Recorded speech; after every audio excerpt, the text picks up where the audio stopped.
Welcome to the Daily Decrypt, where the currency competition is served hot and ready. I am your host, Amanda, and today's episode is brought to you by BitShares.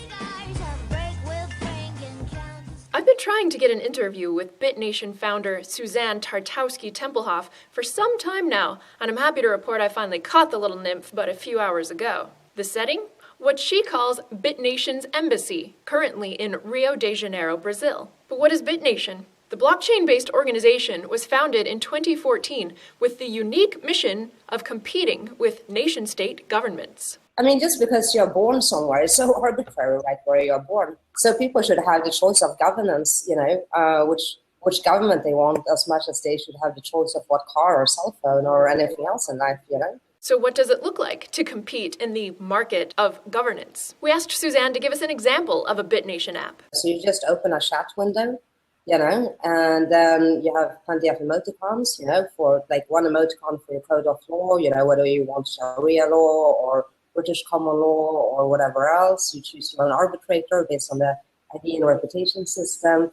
You sign up with your pseudonymous identity, and you can bring witnesses into the chat. You can bring, several arbitrators if you feel like that.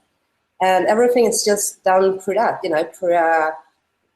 not free, but, very cheap chat platform on your cell phone. So with dispute resolution as a planned native offering of BitNation, what about governance options not initially offered by BitNation, but that its users or some of its users might want to see deployed? Let's say you want to create an education initiative, for instance. Then you just, run the code and you just say, okay, so I want to create a new Holland. Holland is like a part of the whole, right? And I want to do this education program, and I think it's going to cost this much, it's going to generate this much. Currently, BitNation lives on the Bitcoin blockchain, and its tokens are issued via the counterparty protocol. That will soon change, however, as Suzanne has decided that the smart contract capabilities of the Ethereum blockchain are more suited to her project's goals. We're going to burn the counterparty tokens, and then people who have tokens, they can swap them at a 1-to-1 value with the new ones. Okay, so it will be a complete move, a blockchain hop. That's right, yeah. All right, a block hop, very good. And once living on the Ethereum blockchain, will BitNation again issue its own tokens like it did with Counterparty on Bitcoin, or will it simply use Ether? Actually, we haven't really decided on that yet. That's kind of remains an open issue. I think we will end up using our own token as well. We'll probably use both. In tandem with the migration to Ethereum, a BitNation constitution is set to be enshrined in code this Monday, February 15th, in Rio de Janeiro. The constitutional code itself will be written in person by Ethereum developer Alexander Van de Sande. So BitNation's governance is being called a holocracy. But what does that mean?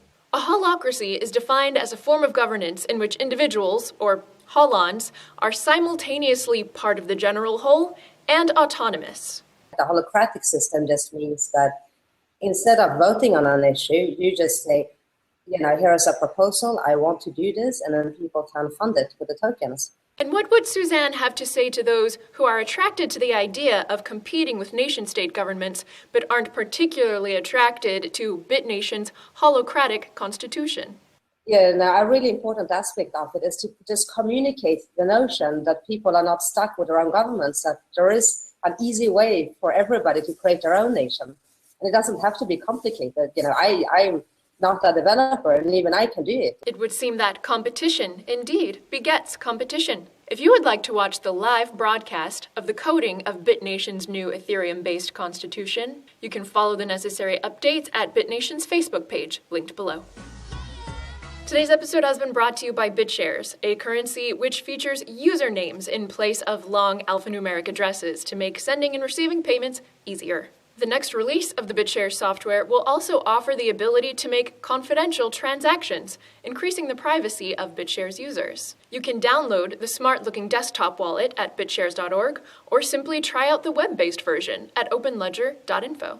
And I would like to extend a hearty invitation to you, lads and ladies, to check out our new subreddit. Yes, that's right, you can now eat your daily decrypt at reddit.com/r/thedailydecrypt.